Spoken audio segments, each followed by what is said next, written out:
Welcome to Smile Sessions with Dr. Tony, the podcast where we unpack the technical intersections of restorative, orthodontic, and preventive dentistry with the rigor they deserve. I'm Dr. Anton Jadovich, a general dentist practicing in Chicago with more than a decade of experience in comprehensive care. From full-mouth rehabilitations involving implants and crowns to integrating orthodontics into periodontal stability protocols. Unlike specialists siloed in aligners or braces, my lens is holistic.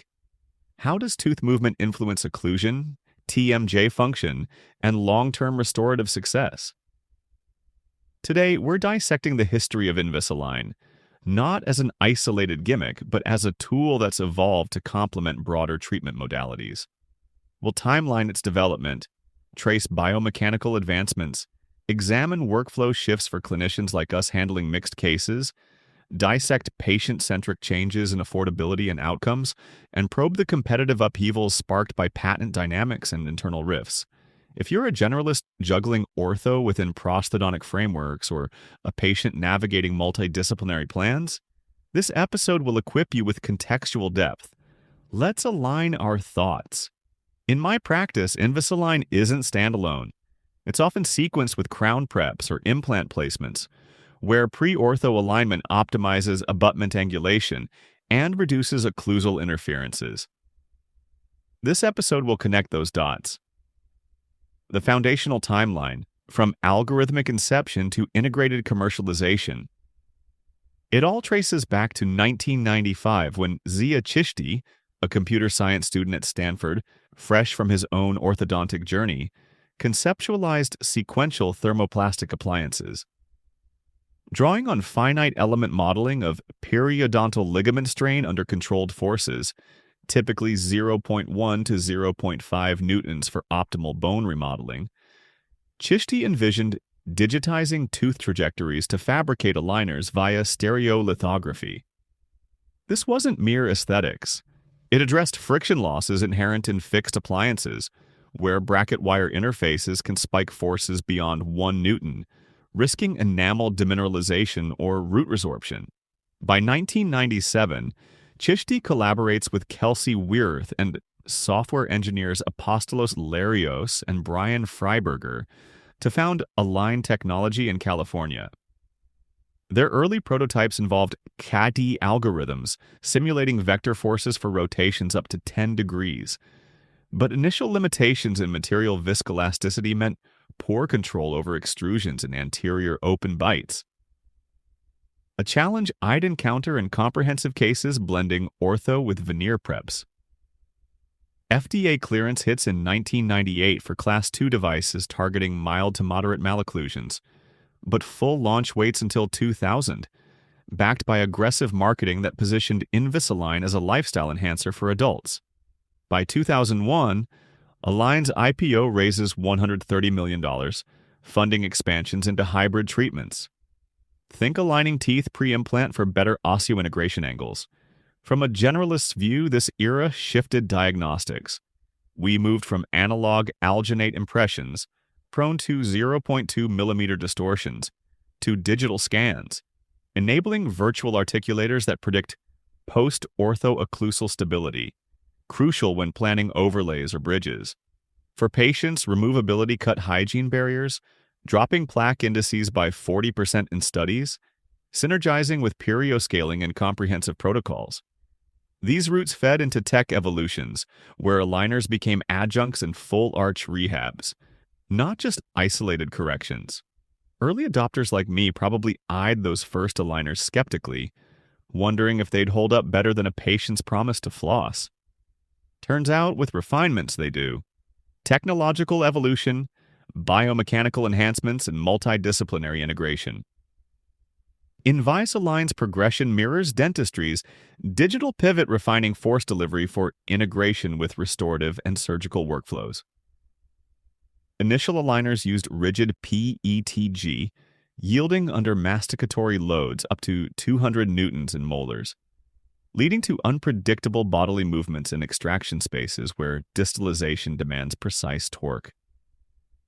By 2008, SmartForce attachments, bonded composite features, Enhanced engagement, allowing 4 to 6 degrees of root control per stage, vital for aligning abutments in implant overdenture cases.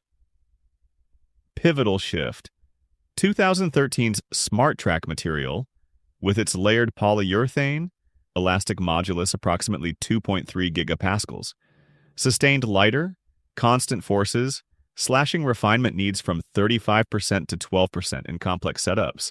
This elasticity accommodates gingival biotype variations, reducing recession risks in thin phenotypes during IPR, limited to 0.3 millimeters per surface in my protocols. iTero scanners acquired in 2008 brought CBCT overlays into 3D planning. That meant we could forecast bone dehiscences before starting orthodontics, essential when sequencing with grafts or crowns. Later, AI-driven ClinCheck added the ability to auto-adjust for occlusal interferences, even factoring in condylar positions from TMJ assessments. And the 2023 update? Mandibular advancement features that blend orthodontics with sleep apnea management, overlapping with oral appliances and comprehensive care. For clinicians, this has been a real shift. Chair time drops by around 20% since virtual staging anticipates adjustments, but it also demands more cross-training. Generalists need to master attachments to avoid debonds that can disrupt crown margins. For patients, treatment times are shorter, usually 15 to 20 months compared to 28 for braces.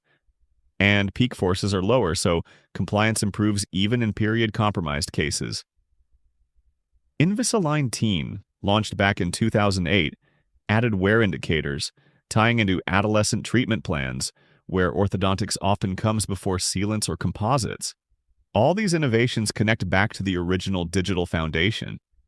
They open the door to hybrid therapies like pre-ortho alignment that improves implant torque vectors, and they also pave the way for better affordability. And a touch of dry humor here.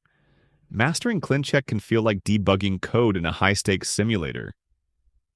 Get it wrong, and your full-mouth rehab might end up with more gaps than a non-compliant patient's wear schedule. Let's shift gears from biomechanics to something everyone cares about: cost. Pricing has evolved from premium to pragmatic, driven by production efficiencies and market pressures. In the early 2000s, patient fees often ran between $5,500 and $8,000. Lab costs to dentists were around $1,800. Justified by proprietary printing, but tough to absorb in comprehensive plans that already included perio or prosthetics. By 2005, tiered models emerged. Light cases for around $1,200, usually minor alignments before veneers, and comprehensive plans for more complex cases. Fast forward to the mid-2000s and prices dropped by about 22%, landing in the $4,000 to $6,000 range. AI cut fabrication overheads and insurance caught up. By then, 80% of plans were covering $1,500 to $2,500 under orthodontic codes. That made Invisalign easier to fold into full mouth budgets. After 2017, pricing stabilized between $3,500 and $7,000. Refinements added another 15 to 25%, but financing options surged. Programs like Care Credit offered 0% interest for 12 months, making orthodontics viable as part of staged rehabilitations.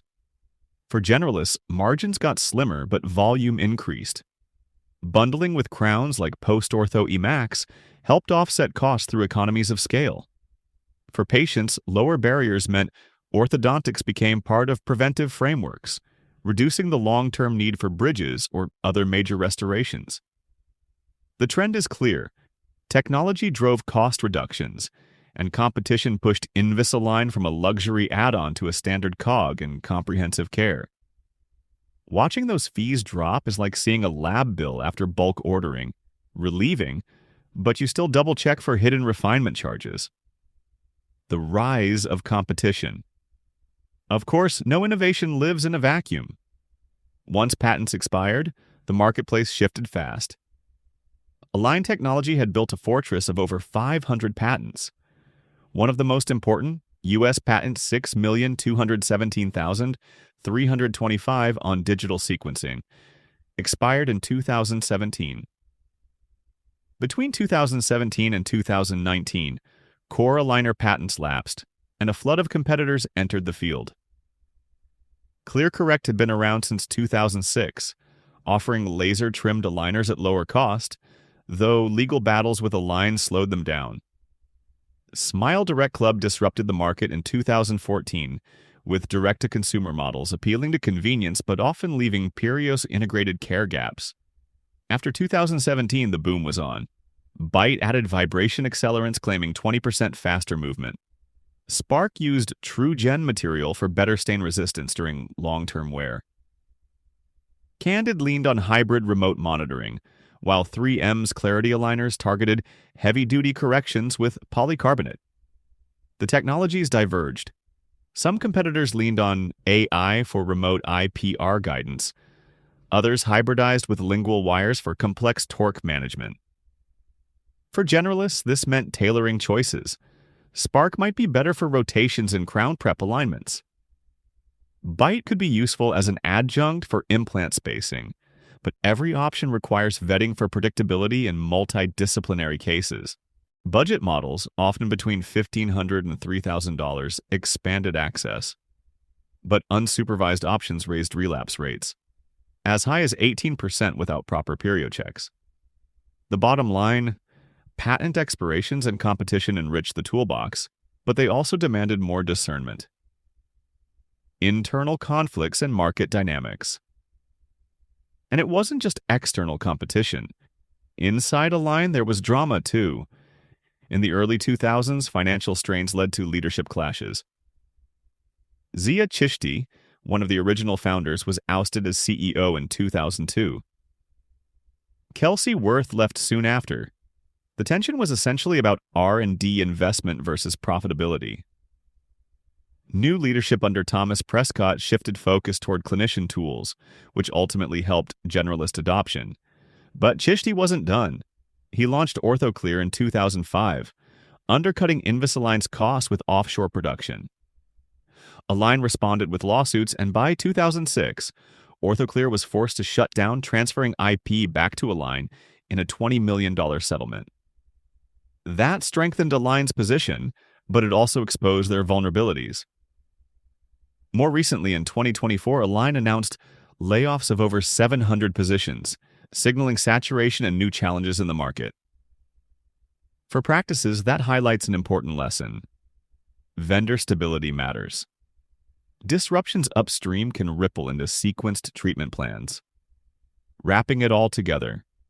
When we connect the threads, the technological innovations, the shifts in affordability, the rise of competition, and the internal conflicts, we see how Invisalign became both resilient and adaptable. In my own decade-plus of experience, Invisalign has elevated full-mouth outcomes when it's woven into restorative plans. Predictable alignments reduce occlusal adjustments after crown cementation, and that saves chair time while improving patient satisfaction. In sum, Invisalign's journey is a masterclass in how dentistry's toolkit evolves. Thank you for tuning into Smile Sessions. Next time, we are going to talk about the unpredictable dental trauma. This upcoming episode will be geared toward dental professionals with practical protocols for managing avulsions, luxations, and other urgent injuries in a private practice setting. Stay dynamic.